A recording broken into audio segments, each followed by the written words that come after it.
tires on a modern bus. With that advance and ever stronger glass, Champagne was ready to capture markets around the world, from Moscow to New Orleans.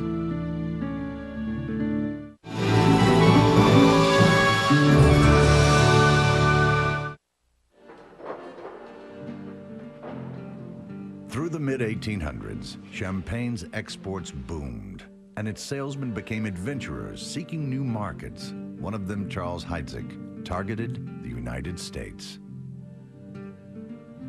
Et dès 1852, il décida donc de partir aux États-Unis. In 1852, he decided to go to America because he had always had a dream of becoming famous there. He didn't find this too difficult because American society was so taken with him that they gave him the nickname Champagne Charlie. Sobriquet, on le nomma Champagne Charlie. Heidsieck even braved the front lines of the Civil War to drum up business. Unfortunately, he agreed to carry a French diplomatic pouch to New Orleans in 1861 as a favor to the French consul. The Yankee general Benjamin Butler intercepted the pouch, found that it contained offers of French help to the Southern rebels, and threw Champagne Charlie into a Mississippi prison. It was 8 months before the French government could bail him out.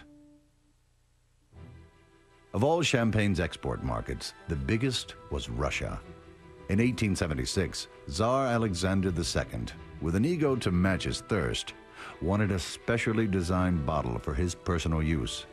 The firm of Louis Roederer obliged with a bottle made of crystal.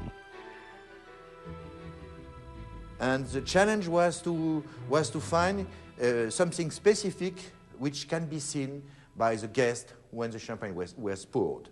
So the only solution was to change the color of the glass.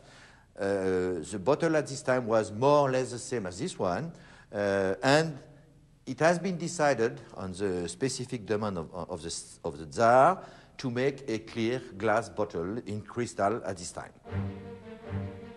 As the 19th century drew to a close, things looked rosy for the champagne industry. Sales were booming, and the wine was featured in one of the first film commercials ever made by France's movie pioneers, the Lumiere brothers, for Mercier Champagne in 1889, the year the Eiffel Tower was completed.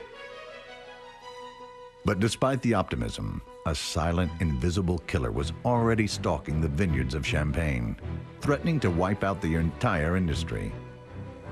This killer came from America, and its name was phylloxera. Phylloxera, a microscopic plant louse, was first identified in the Mississippi Valley, where native vines were resistant to it.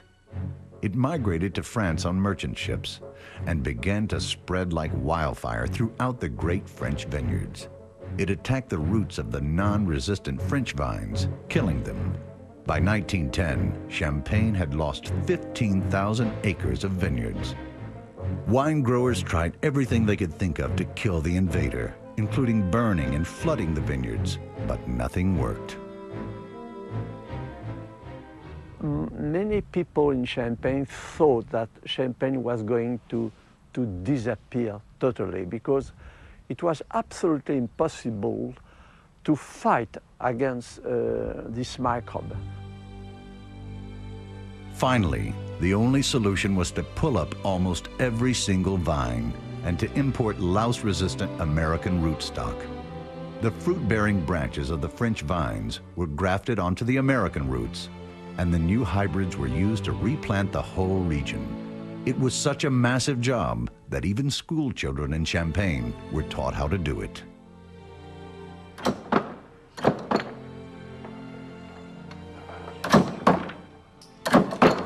It's a job that continues today. Phylloxera still lives in the soil of Champagne, waiting to kill any French rootstock, so the grafting goes on, using American root clones. But even a century later, it's an imperfect science. En Champagne, nous avons la particularité d'avoir beaucoup de calcaire. In Champagne, we have this unusual chalk soil, which still makes grafting difficult today. The grafted vines don't always stick to the soil. Our success rate is about 35 to 40%. 35 à 40%. America had exported the disaster and also provided the solution. And so in every glass of champagne, there's a little bit of America. Amazingly, a few tiny pockets of vines have withstood phylloxera to this day. This little vineyard has 19th century vines that were never infected, and no one really knows why. Nous avons une explication. Elle n'est pas très rationnelle. We have one explanation, and it's not very rational. It's because we were such good Christians that the good Lord protected our vineyard. But it's hard to prove. Mais c'est difficile à prouver. The old ungrafted vines here give smaller grapes with more concentrated juice than modern grafted vines. Quand on transforme ce raisin en champagne, When you make champagne from these grapes, you get a depth and flavor you won't find from modern vines. dans les raisins modernes. No sooner had Champagne beaten back phylloxera, however, than another invader appeared. Champagne became ground zero for the battles of World War I. The German army swept into Champagne in September 1914, headed for Paris. But Champagne was where the Allies made their stand, leading to 4 years of horrendous trench warfare amid the vines themselves. Despite the fighting, though, many winemakers continued working their vineyards. The Pomery winery and vineyards in the center of Reims were hit by 300,000 shells, but workers continued harvesting, usually at night, on all fours. They have to come during the night to cultivate the vineyard, and sometimes they go on the knees to cultivate the vineyard, because if they were standing up, immediately the gun fire against them. A lot of them was killed in this place, Pomery lost 17 workers in this vineyard alone.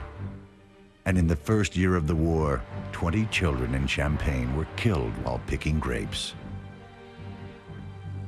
German shells rained down on the city of Reims for 1,000 days, reducing much of it to rubble.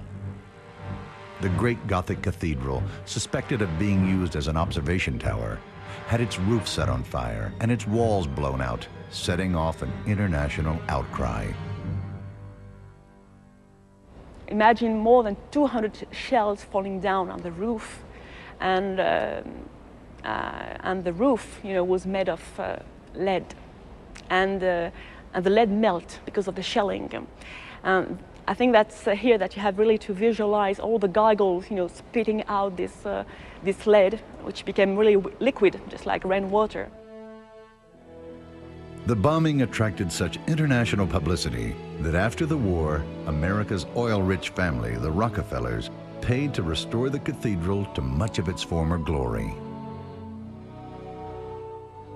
To escape the bombing, many Champagne residents retreated to the underground cellars. Some brought their stoves and beds and stayed down here for up to 2 years at a time. School lessons were given, and even concerts were arranged. And it was Champagne's women who did much of the winemaking, because their husbands were up on the ground level, fighting. Here, my grandmother was organizing, should I say hospital? Not really, but a place where people who were injured could come and have like first aid and first help, medical help. And then also people would come to sleep and to be looked after, etc. There was also places where they were knitting and preparing cloth to be sent to the prisoners. The Allied troops held the line in Champagne, and that proved pivotal in the outcome of the war. The vineyards are still dotted with the graves of French, British, American, and Australian soldiers who never left. Champagne had once again survived invasion, and production slowly returned to normal. But there was more catastrophe just ahead. Champagne's market, so carefully built up for a century, were about to collapse.